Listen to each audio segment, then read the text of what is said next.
દર્શક મિત્રો, હું પરેશ ચૌહાણ, આપ નિહાળી રહ્યા છો લીડ મહુવા ન્યૂઝ. સમાચારોમાં આપનું સ્વાગત છે. હવે સમાચારો નિહાળીશું વિસ્તારપૂર્વક.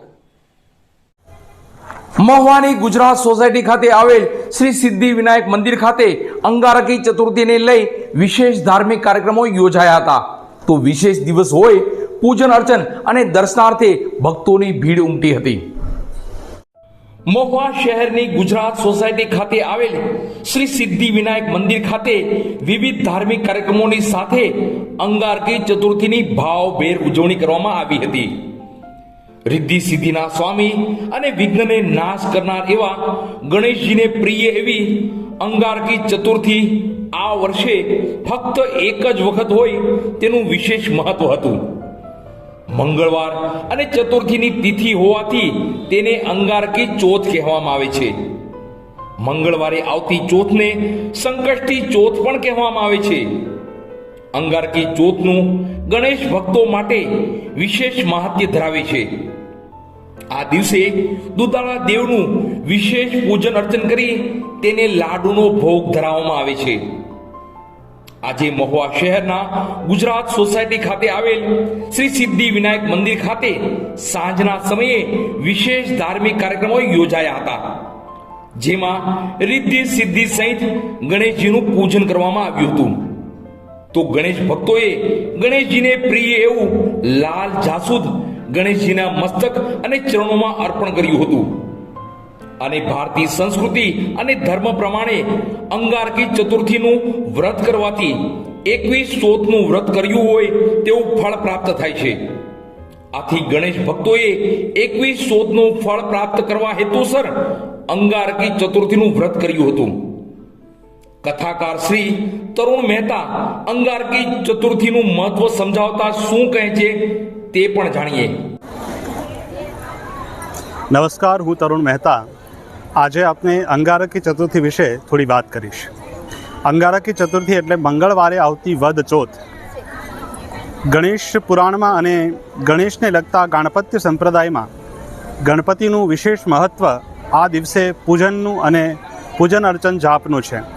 ખાસ કરીને અંગારકી ચતુર્થીના દિવસે જે લોકો ગણેશજીનો મંત્ર જાપ કરે, ગણેશજીની પૂજા કરે, સંકટ નાશન સ્તોત્ર કરે કે અથર્વ શિષ્યનો પાઠ કરે તો એને વિશેષ ફળ પ્રાપ્ત થતું હોય છે. આમ તો ગણપતિ એટલે ગણાનામ પતિ, વેદોમાં પણ જેની વંદના આવી છે, ગણાનાંત્વા ગણપતિ ગું હવા મહે, તો એવા ગણપતિ એટલે સમૂહના દેવતા છે. જ્યારે એકથી વધારે માણસો ભેગા થતા હોય ત્યારે સર્વના કલ્યાણ માટે જે દેવની ઉપાસના કરવામાં આવે છે તે દેવ એટલે ગણેશજી છે. તો આવા પવિત્ર પાવન અવસરે આપણે ગણપતિજીનો પાઠ કરીએ, ગણપતિજીના મંત્ર જાપ. ગણપતિજીનો મૂળ મંત્ર ગમ છે, તો ગમ ગણપતયે નમઃનો મંત્ર કરીએ. દ્વાદશાક્ષર જે દ્વાદશ સંકટનાશન સ્તોત્ર છે એ સંકટનાશન સ્તોત્રમાં ભગવાનના 12 નામ છે એ કરીએ અને ગણપતિ અથર્વ શિષ્ય કરીએ તો વિશેષ ફળ પ્રાપ્ત થાય છે. સૌ ભાવકોને ગણપતિજીની ઉપાસના નિર્વિઘ્નતા માટે અને અન્ય મનોકામના માટે સૌને સારી રીતે ફળે એવી શુભકામનાઓ સાથે સૌને જય ગણપતિ.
સોની બજાર કમિટી અને એસોસિએશન દ્વારા આગામી દિવસોમાં ધર્મના કાંટાનું ડિજિટલ નિર્માણ થનાર છે, જેથી મહુવાના નગરજનો અને સોની વેપારીઓને વધુ સારી સુવિધા મળી રહેશે.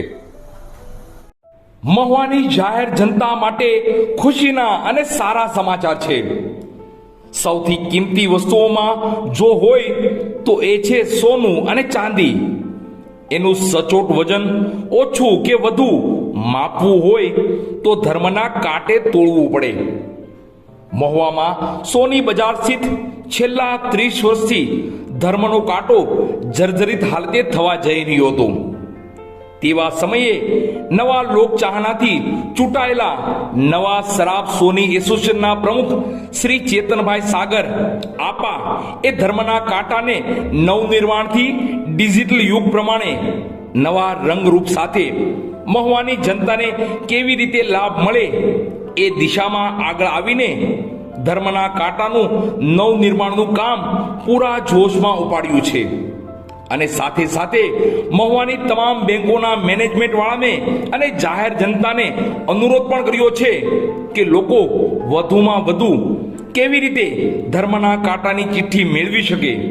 ધર્મના કાંટાનું કામ હાલના તબક્કે પ્રમુખ શ્રી ચેતનભાઈ સાગર આપા અને પૂરી સોની બજાર કમિટીના સભ્યોના નેજા હેઠળ પૂરા જોશમાં ચાલી રહ્યું છે. આવતા દિવસોમાં મહુવાની જાહેર જનતાને વધુ સારી અને ડિજિટલ યુગ પ્રમાણેની સુવિધા મળી રહેશે. નમસ્કાર, જય માતાજી. હું મહુવા સોની બજાર એસોસિએશનનો પ્રમુખ ચેતનભાઈ સોની, અને કહેતા મને ખૂબ આનંદ થાય છે કે આપણા સોની બજારમાં ધર્મનો કાંટો હતો એ ઘણા વર્ષોથી જર્જરિત હાલતમાં હતો. એનું અમે રિનોવેશનનું કામ અમારી કમિટી દ્વારા અને સોની બજાર એસોસિએશનના વેપારીઓ દ્વારા અમે હાથમાં લીધું છે, અને એ કાંટો અમારે ડિજિટલ કોમ્પ્યુટરાઇઝ કરવો છે. એ બાબતે આગળ અમે વધી રહ્યા છીએ. તેમાં અમારા સોની બજારના વેપારી ભાઈઓ તથા અમારા કમિટીના તમામ મિત્રોએ અમને સારો સહયોગ આપ્યો છે. અને હું કહેવા માગું છું, મહુવાની જનતા તમામ આ ધર્મના કાંટાનો ખૂબ લાભ લે, અને બેંકના મેનેજરો અને બેંકમાં કામ કરતા સોની વેલ્યુઅરો ને ખાસ મારી વિનંતી છે કે આપ ધર્મના કાંટાની ચિઠ્ઠીનો ખૂબના ખૂબ આગ્રહ રાખો તેવી વિનંતી. જય માતાજી, આભાર.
બસ સમાચારોમાં અત્યારે આટલું જ. ફરી સમાચારો સાથે કાલે મળશું. ત્યાં સુધી હું પરેશ ચૌહાણ અને લીડ મહુવા ન્યૂઝની સમગ્ર ટીમ શુભરાત્રી.